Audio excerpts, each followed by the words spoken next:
Arfin from tutorial.pk and I am going to be your biology instructor for the rest of this session.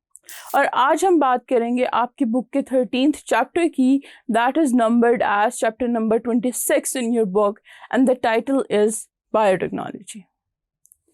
अब biotechnology जो है वो कहने को सुनने को ऐसा लगता है कि बहुत एक नई सी चीज़ है, बट ऐसा नहीं है। Biotechnology is a very old technique.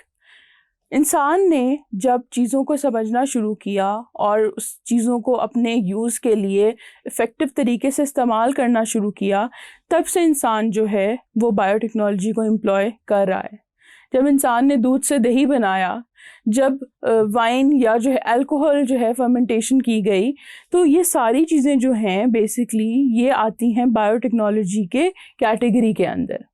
उस टाइम पे जब ये काम हो रहे थे तो एज सच इन चीज़ों को कहा नहीं जाता था कि दिस इज़ ट्रेडिशनल और ओल्ड बायोटेक्नोलॉजी।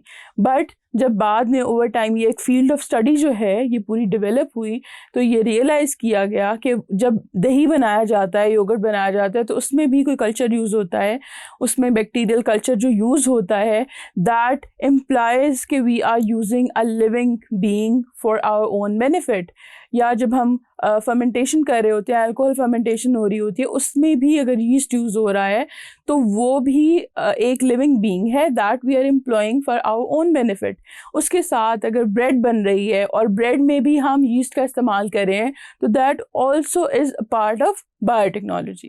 तो इस तरह से बहुत सारी चीज़ें हैं जो बायोटेक्नोलॉजी के अंदर आती हैं। जिन चीज़ों का मैंने आपको बताया ये ट्रेडिशनल और ओल्ड बायोटेक्नोलॉजी में आती हैं। इस चैप्टर में जो हमारा ज़्यादातर फोकस होगा वो मॉडर्न बायोटेक्नोलॉजी की तरफ होगा कि किस तरह से बायोटेक्नोलॉजी में जो काम कर रहे होते हैं वो हो कैसे रहे होते हैं।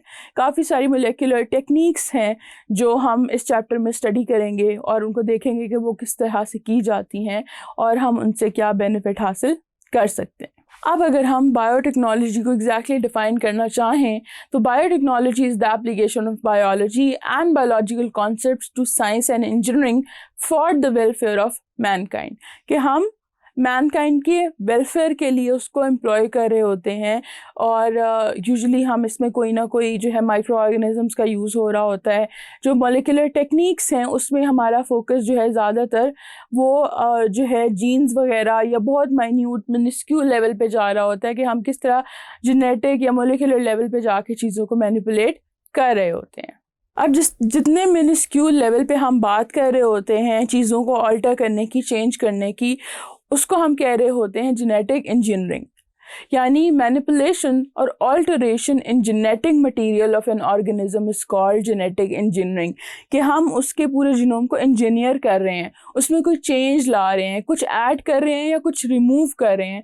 तो ये सारा का सारा काम जो है ये आ जाता है जेनेटिक इंजीनियरिंग के कैटेगरी के अंदर। और जेनेटिक इंजीनियरिंग जो है एक टूल है टू डू बायोटेक्नोलॉजी। और फर्दर जेनेटिक इंजीनियरिंग के अंदर भी बहुत सारी मॉलिक्यूलर टेक्निक्स हैं जिनको हम यूज़ करते हुए किसी भी ऑर्गेनिज्म का जो जीनोम है उस या जेनेटिक मटेरियल है उसको ऑल्टर या चेंज करते हैं। अब हम जब भी कोई जीन जो है उसको ऑल्टर कर रहे होते हैं या चेंज कर रहे होते हैं या उस जीन की प्रोडक्ट हमें चाहिए होती है, तो हमें उस जीन की ढेर सारी कॉपीज़ चाहिए होती हैं। उसी को हम कह रहे होते हैं gene cloning. Gene cloning basically is the act of making copies or clones of a single gene, कि हम एक सिंगल जीन ले रहे हैं, फिर हम उसकी कॉपीज़ बना रहे हैं, हम उसके क्लोन्स बना रहे हैं। क्यों? कि उनकी एप्लीकेशन है, उनको हमने स्टडी करना है, या हो सकता है हमने उससे कोई जो फर्दर प्रोडक्ट है उस जीन की वो हासिल करनी हो। तो उसके लिए जो हम कॉपीज़ बनाते हैं that is called gene cloning. अब जीन क्लोनिंग करने के जो बेसिकली दो तरीके होते हैं, we have recombinant DNA technology and we have polymerase chain reaction. अब ये दोनों की दोनों एक एक्सटेंसिव जो है टेक्निक्स हैं। रिकॉम्बिनेंट डीएनए टेक्नोलॉजी में हम बहुत सारी चीज़ें यूज़ करके एट द एंड जो है उस जीन के मल्टीपल कॉपीज़ बना रहे होते हैं। और जो पॉलीमरेज चेन रिएक्शन है ये it's a fairly automated process और ये बहुत कंपैरेटिवली इजी कर देता है किसी भी जीन को एम्पलीफाई या उसकी कॉपीज़ बनाना। और ये दोनों के दोनों जो चीज़ें हैं वन बाय वन आगे जाके स्टडी करेंगे।